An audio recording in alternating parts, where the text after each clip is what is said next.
Kita lanjut bahas spoiler BTTH Season 5 episode 132. Oke lah, nggak usah banyak mang-ming, kita langsung masuk aja ke pembahasan.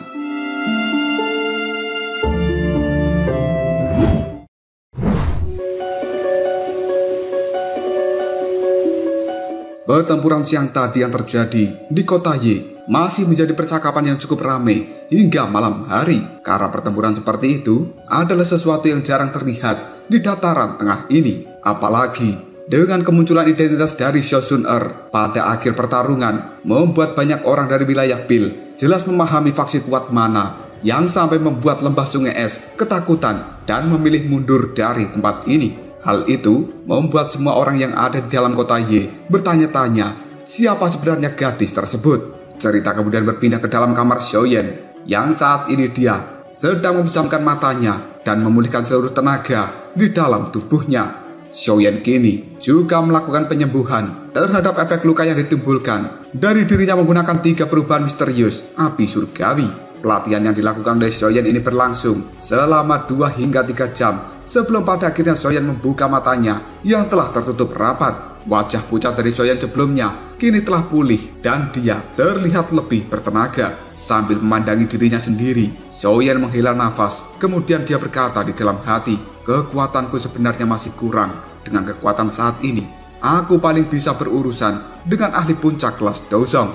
Namun seseorang yang berada di kelas Dozun, diriku tidak akan pernah bisa mengalahkannya kecuali jika aku menggunakan api teratai pemusnahan. Xiaoyan cukup mengetahui bahwa di seluruh dataran tengah ini banyak para ahli kuat yang sedang menyembunyikan dirinya, dan orang-orang tersebut tidak lebih lemah daripada kepala lembah sungai es. Tidak selamanya Xiaoyan bisa bergantung dengan kekuatan orang lain, dan yang terbaik adalah meningkatkan kekuatannya sendiri untuk bisa melawan orang-orang yang hebat seperti ini. Pada pertempuran hari ini, Xiao Sun-er mungkin memang bisa menyelamatkan Xiaoyan, tapi bagaimana dengan pertempuran kedua, ketiga, atau yang lainnya yang akan datang? Meskipun kekuatan dari klan Gu yang berada di belakang Xiao Sun-er itu sangatlah kuat, namun Xiaoyan juga harus waspada dengan mereka. Jelas Xiaoyan mengetahui bahwa sebenarnya klan Gu juga ingin mendapatkan batu giok dewa kuno Tose. Namun cara yang dilakukan oleh klan Gu ini adalah pendekatan yang cukup halus, dan itu berbeda dengan aulat jiwa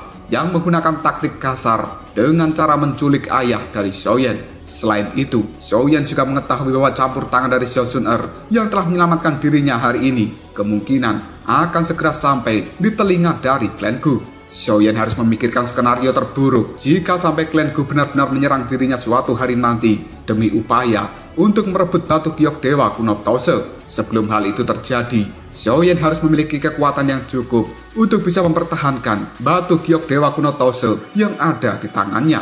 Namun Xiaoyan juga mengerti, bahkan jika klan Gu memberikan serangan pada dirinya, Xiao Sun-er masih akan tetap berada di pihak dari Xiaoyan. Karena hingga detik ini, meskipun Sun-er mengetahui bahwa batu giok dewa kuno Tose ada di tangan Xiaoyan, namun gadis itu tidak pernah memberitahukan kepada pimpinan dari klan Gu. Xiaoyan menghela nafas sebentar, tinjunya tiba-tiba saja mengencang, dan kemudian dia pun mengatakan, tidak peduli apapun yang akan terjadi, semua itu adalah karena diriku belum kuat. Jika aku memiliki kekuatan yang cukup, bahkan klan Gu tidak akan berani menyerangku secara paksa. Dan jika sampai klan Gu benar-benar menyerang Xiaoyan, maka Xiao Sun-er akan dihadapkan pada sebuah pilihan antara keluarga, cinta, dan juga klan. Namun semua ini akan bisa diatasi jika Xiaoyan memiliki kekuatan yang besar. Tiba-tiba saja tangan dari Xiaoyan menyentuh flek racun iblis yang ada di dadanya, dan dia akan sekali lagi menggunakan kekuatan dari flek racun iblis ini untuk meningkatkan kekuatannya sendiri. Xiaoyan mengepalkan tinju sambil mengatakan, saat ini aku sudah pulih sepenuhnya dari cedera yang aku alami, dan aku akan mencoba memurnikan flek racun iblis yang ada di dada ini, karena benda ini sudah terlalu lama tinggal di dalam tubuhku, dan sudah saatnya aku benar-benar menyingkirkan flek racun iblis ini. Baru saja Xiaoyan akan memejamkan matanya, dia merasakan ada kehadiran seseorang yang ada di balik jendela. Hal itu membuat Xiaoyan kemudian mengatakan, karena kau sudah ada di tempat ini, kenapa kau masih bersembunyi?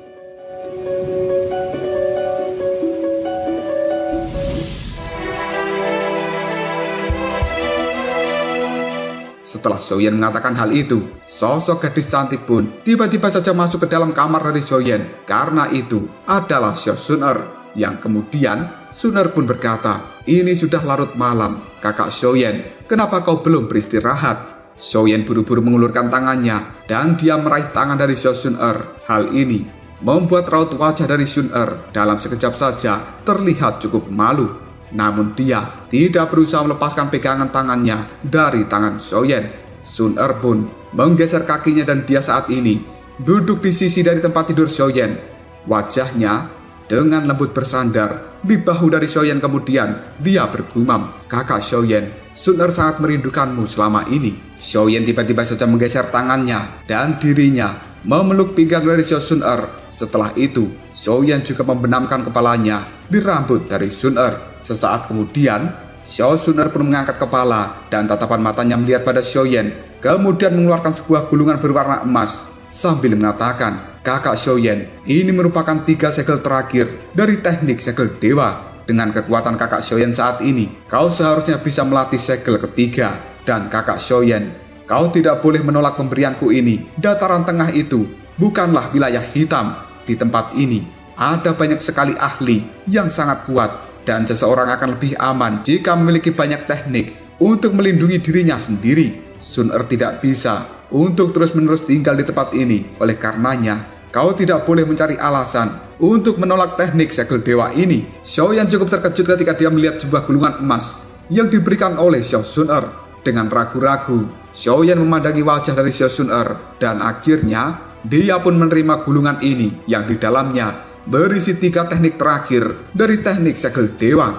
Jika Xiaoyan bisa mempelajari hingga teknik kelima, maka kekuatannya akan meningkat dengan pesat. Xiao Sun-er segera tersenyum ketika dia melihat bahwa Xiaoyan tidak menolak pemberiannya. Dan kemudian Xiao Sun-er pun kembali berkata, "Kakak Xiaoyan, kau tidak memberitahu orang lain kan tentang masalah batu giok dewa kuno Tose?" Xiaoyan hanya terdiam sambil menggelengkan kepalanya karena hingga detik ini bahkan orang-orang terdekat dari Xiaoyan seperti Xiao Yixian dan juga tetua Yao Tianhuo tidak mengetahui bahwa sebenarnya Xiaoyan memiliki batu giok dewa kuno Tose. Melihat hal ini, Xiao Sun-er pada akhirnya menghela nafas dengan lega dan kemudian Xiaoyan sedikit mengernyitkan dahinya sambil bertanya, "Batu giok dewa kuno Tose ini, apakah itu merupakan sesuatu yang ingin diperoleh oleh klan Gu milikmu?" Sun-er ragu-ragu sejenak sebelum akhirnya menganggukkan kepalanya sambil mengatakan, "Batu giok dewa kuno Tose itu terkait dengan misteri Dodi. Dan aku pikir kakak Xiaoyan juga menyadari masalah ini. Sejak zaman kuno, jarang ada ahli yang berhasil menembus ke kelas Dodi. Dan Dodi saat itu, semuanya seperti telah lenyap dari dunia ini. Kita hanya bisa menemukan beberapa informasi sisa dari keberadaan teks kuno." Raut wajah dari Xiaoyan pun berubah menjadi cukup serius yang kemudian dia kembali berkata, "Apakah dengan kata lain, jika seseorang berhasil menyatukan potongan-potongan dari batu giok dewa kuno Tose ini, maka orang itu akan memperoleh metode untuk bisa maju ke kelas Dodi?" Mata dari Xiao Sun-er segera beralih dari Xiaoyan, kemudian mengatakan, "Benua Doqi ini sangat luas. Ada beberapa peninggalan yang telah ditinggalkan oleh para ahli di zaman kuno. Namun sebagian besar sisa-sisa dari peninggalan itu tidak lengkap. Meskipun hal ini telah menjadi masalah, namun setiap kali sisa-sisa seperti itu ditemukan, maka ini akan menimbulkan keributan yang besar di seluruh benua Doqi. Dan baru-baru ini telah ditemukan peninggalan Dodi yang rusak. Sejumlah ahli yang tidak terhitung jumlahnya langsung melakukan perburuan. Bahkan Tuan Yaolao pada saat itu juga berpartisipasi." Mendengar ucapan dari Xiao Sun-er, Xiaoyan mengangkat alisnya dan dia telah mendengar dari Feng Xunze bahwa Yaolao pada saat itu menemukan mantra api di sebuah reruntuhan secara kebetulan.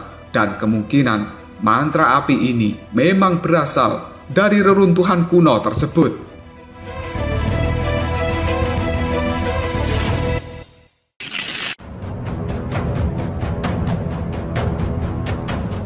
Xiao Sun-er kemudian kembali berkata, "Dewa kuno Tose itu merupakan seorang Dodi terakhir yang muncul di benua Doqi ini. Dan dia telah meninggalkan rumah Dodi yang tersembunyi di dalam ruang yang kosong.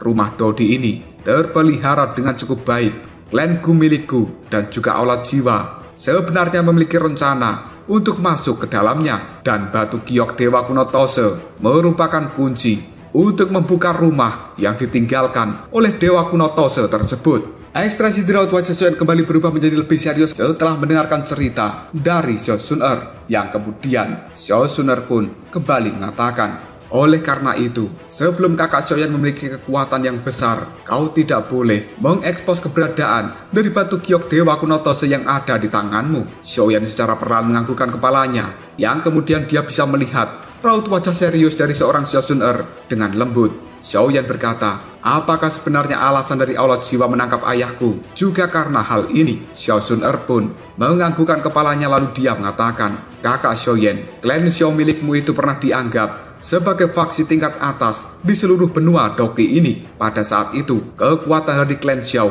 adalah sesuatu yang bahkan sulit dibandingkan dengan lembah sungai es. Mendengar nama dari klan Xiao membuat wajah dari Xiaoyan terlihat cukup terkejut. Dia tidak pernah menyangka bahwa sebenarnya klan Xiao pernah menjadi klan puncak di seluruh benua Doki ini. Xiao Sun-er kemudian dengan lembut kembali menjelaskan, namun sayangnya setelah mengikuti aliran waktu, klan Xiao secara bertahap menjadi menurun. Dan setelah itu, beberapa leluhur dari klan Xiao hanya bisa meninggalkan dataran tengah ini. Akhirnya, mereka memilih menetap di Kekaisaran Jiama, mengikuti penurunan selama beberapa generasi. Selain beberapa anggota dari klan Xiao, semua orang, termasuk generasi muda, tidak menyadari hal ini. Xiaoyan sedikit menganggukkan kepalanya, dan saat ini dia baru mengetahui bahwa kemungkinan nenek moyang dari klan Xiao saat itu merupakan seseorang dengan kekuatan luar biasa. Sambil tersenyum, Xiao Sun-er pun memberikan banyak informasi tentang klan Xiao ini.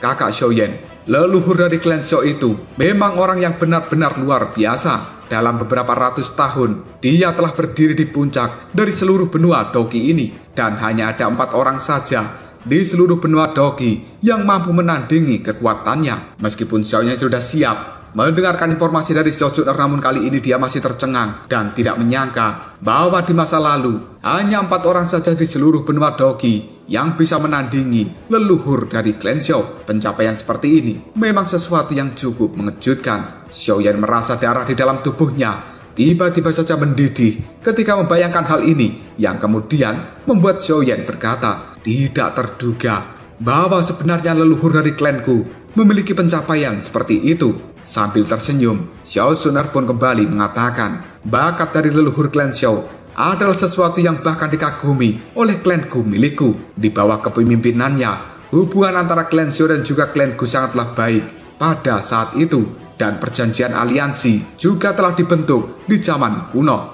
Xiaoyan mengangkat alisnya sambil berkata, perjanjian aliansi? Xiao Sun-er sambil memandangi Xiaoyan pun mengatakan, leluhur klan Xiao itu pernah membantu klanku, dan ketika dia akan mati, dia pun memerintahkan klanku untuk menjaga klan Xiao dan melestarikan garis keturunan dari klan Xiao pada saat-saat yang kritis. Perjanjian aliansi ini cukup efektif untuk beberapa waktu yang singkat setelah dirinya meninggal. Namun, seiring berjalannya waktu dan juga menghilangnya klan Xiao dari dataran tengah, perjanjian aliansi ini secara bertahap kehilangan efeknya. Salah satu alasan kenapa diriku pergi ke klan Xiao saat itu adalah karena ayah ingin aku memiliki masa kecil yang tenang, dan alasan lainnya adalah beberapa tetua yang berada di klanku menginginkan diriku untuk mengambil batu giok Dewa Kuno Tose yang ada di tangan klan Xiao.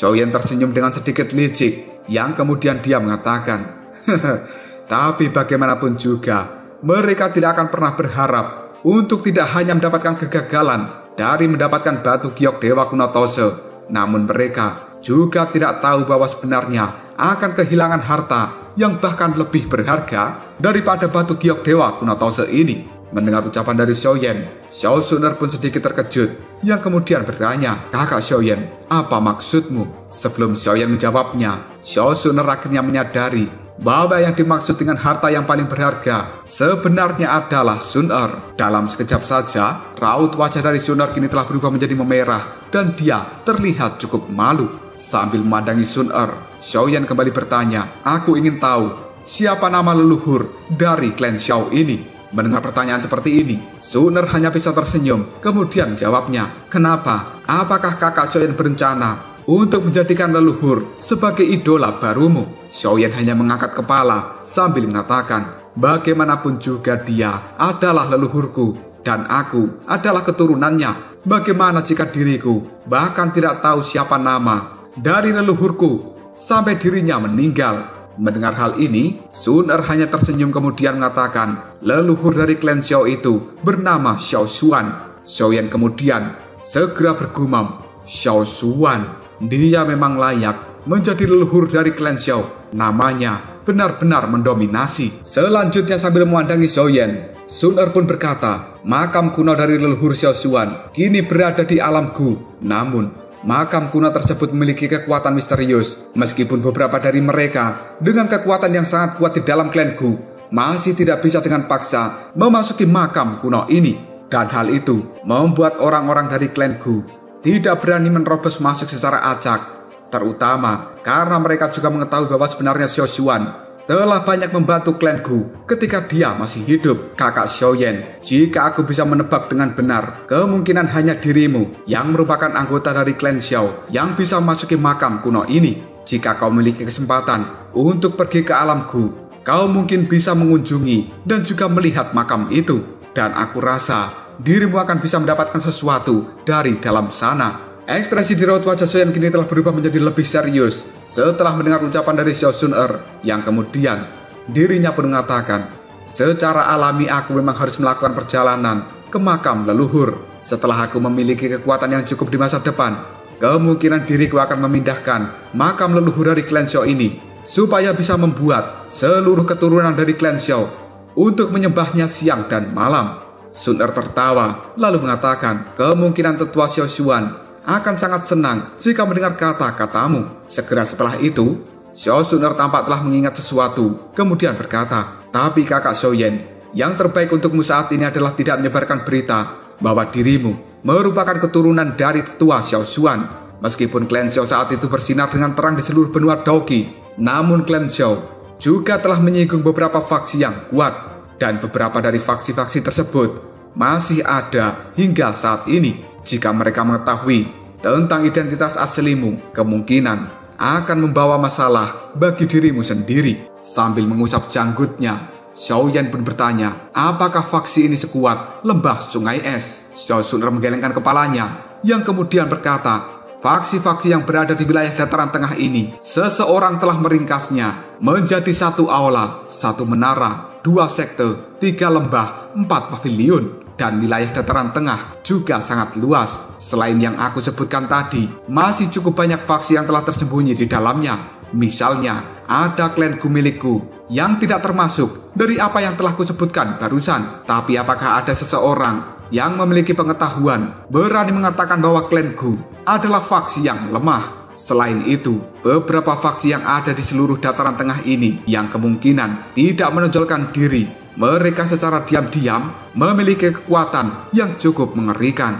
Di tempat ini akan selalu ada beberapa iblis tua yang tidak pernah keluar dari dalam persembunyian. Bahkan lembah sungai es, kekuatan mereka tidak ada apa-apanya jika dibandingkan dengan faksi tersembunyi ini."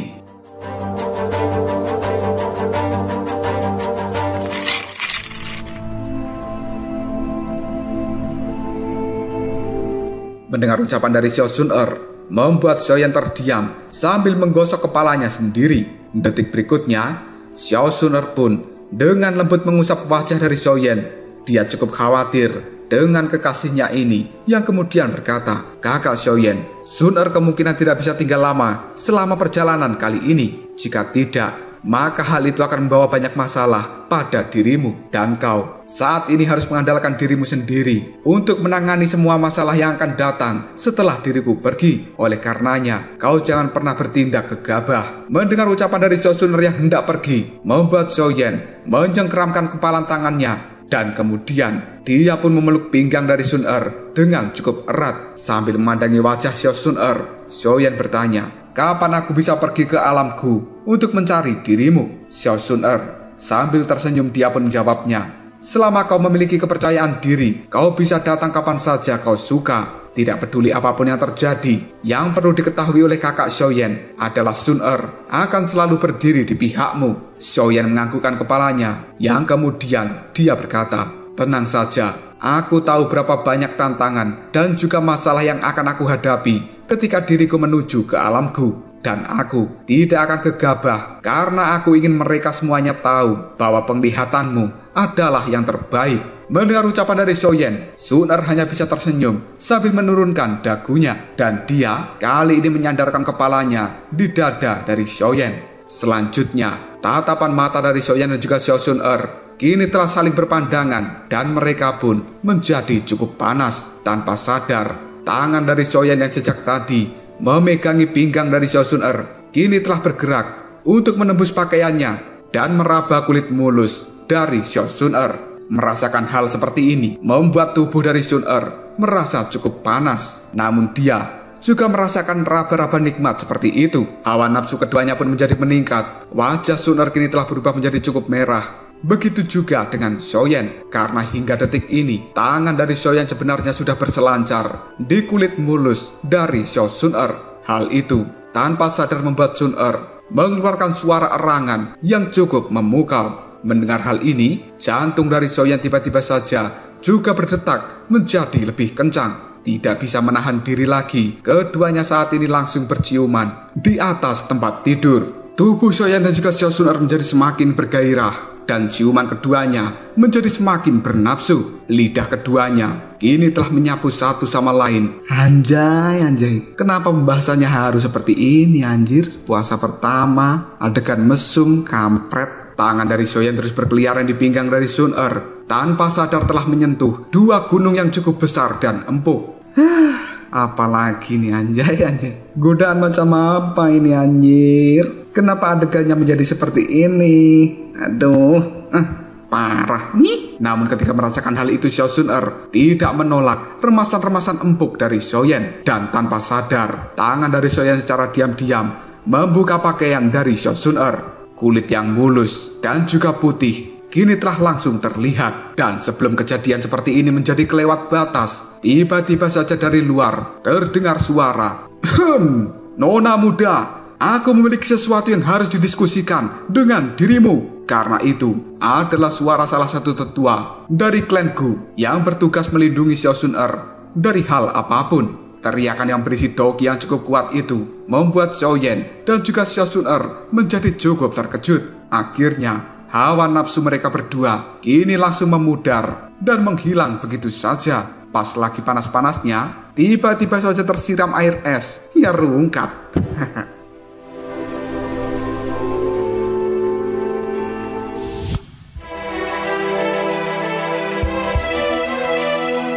Xiao Sun Er pada akhirnya mendapatkan kesadarannya kembali dan dia saat ini telah melihat tubuhnya tanpa sehelai pakaian apapun di hadapan Xiaoyan.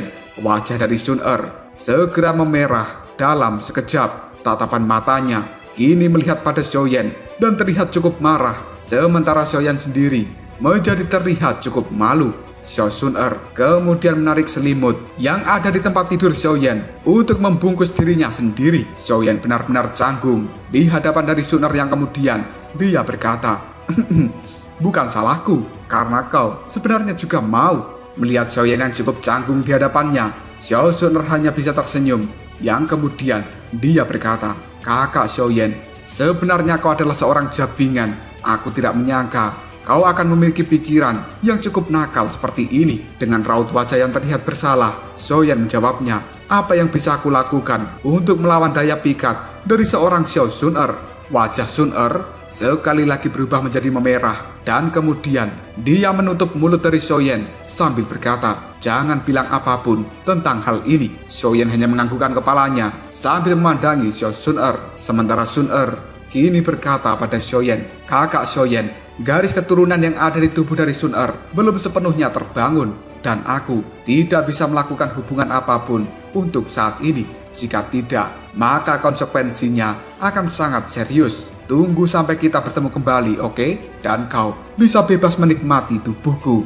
Anjay, lampu hijau anjir. Xiaoyan pun cukup terkejut dengan perkataan dari Xiao Sun Er. Dan dia saat ini bisa melihat bahwa sebenarnya daun telinga dari Sun Er telah berubah menjadi cukup memerah. Xiao Sun-er buru-buru bergerak dan keluar dari dalam kamar Xiaoyan. Sambil memandangi Sun-er yang keluar dari dalam kamarnya, Xiaoyan pun bergumam dengan pelan. Untung saja orang tua itu berteriak tepat pada waktunya. Jika tidak, aku akan sangat membuat kerugian pada Sun-er.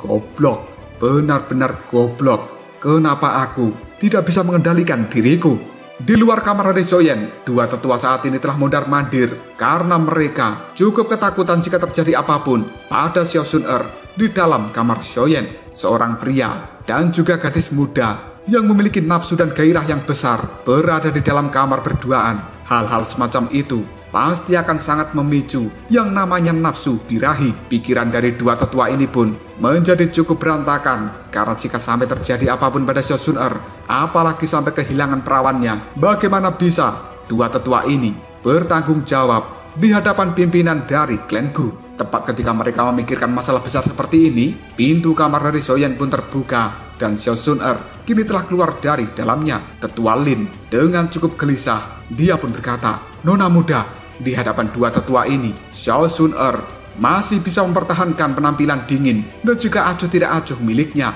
Yang menjadi perbedaan adalah daun telinga dari Xiao Sun-er kini tampak sedikit memerah. Dengan nada suara yang cukup tenang, Xiao Sun-er pun mengatakan, "Tetua Lin, apa yang kalian berdua lakukan di tempat ini?" Tetua Lin itu sambil tersenyum dia mengatakan, "Nona muda, kau dan juga Tuan Xiaoyan tidak melakukan apa-apa bukan?" Xiao Sun-er terlihat cukup marah yang kemudian berkata, "Omong kosong apa yang kalian berdua pikirkan?" Segera setelah itu, Sun-er pun mendorong dua tetua yang ada di hadapannya dan dia bergerak dengan cepat meninggalkan tempat ini.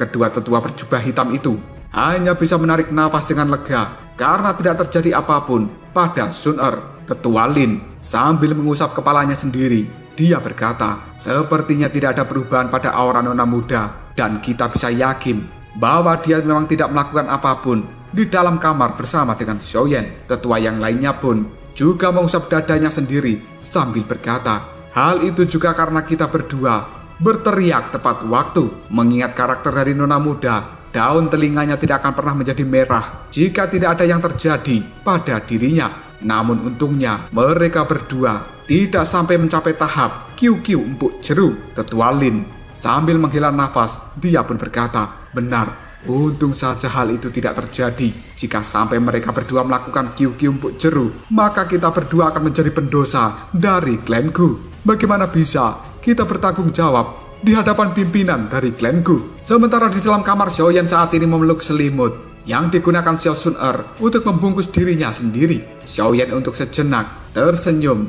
ketika dia mengingat adegan yang barusan dia lakukan bersama dengan Sun-er. Namun Xiaoyan juga merasa hari ini dia telah menjadi orang yang sangat bodoh. Untungnya segera diperingatkan oleh dua tetua dari klan Gu tersebut, sehingga Xiaoyan tidak membuat kesalahan yang besar malam ini.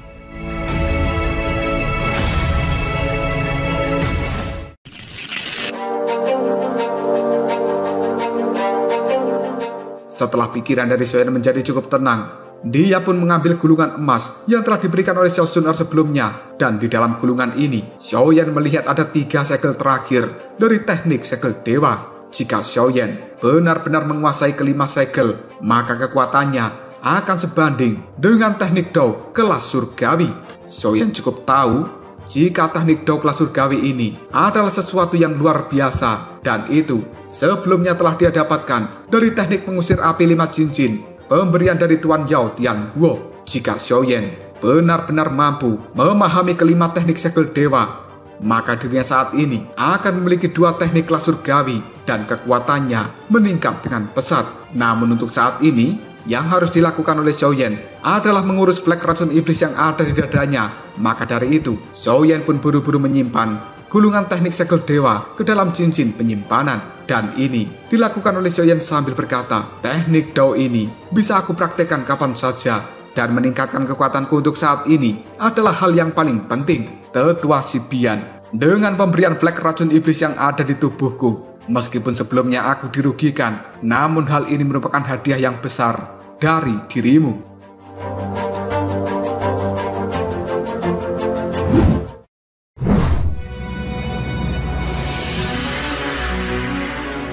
Xiaoyan buru-buru menyilangkan kakinya, dan tangan dari Xiaoyan kali ini telah membentuk sebuah segel. Dirinya juga mengeluarkan api hijau dari dalam tubuhnya. Dalam sekejap saja, api ini pun bergerak dengan liar karena telah ditekan oleh Xiaoyan pada flek racun iblis yang ada di dadanya. Xiaoyan kali ini benar-benar telah bersiap untuk membuka seluruh segel dari flek racun iblis dan akan memurnikannya, kemudian menyerap kekuatan di dalamnya menjadi kekuatan milik Xiaoyan. Hal ini membuat Xiaoyan cukup percaya diri bahwa kemungkinan level kekuatannya akan sekali lagi naik tingkat setelah sepenuhnya memurnikan flek racun iblis yang ada di dadanya ini.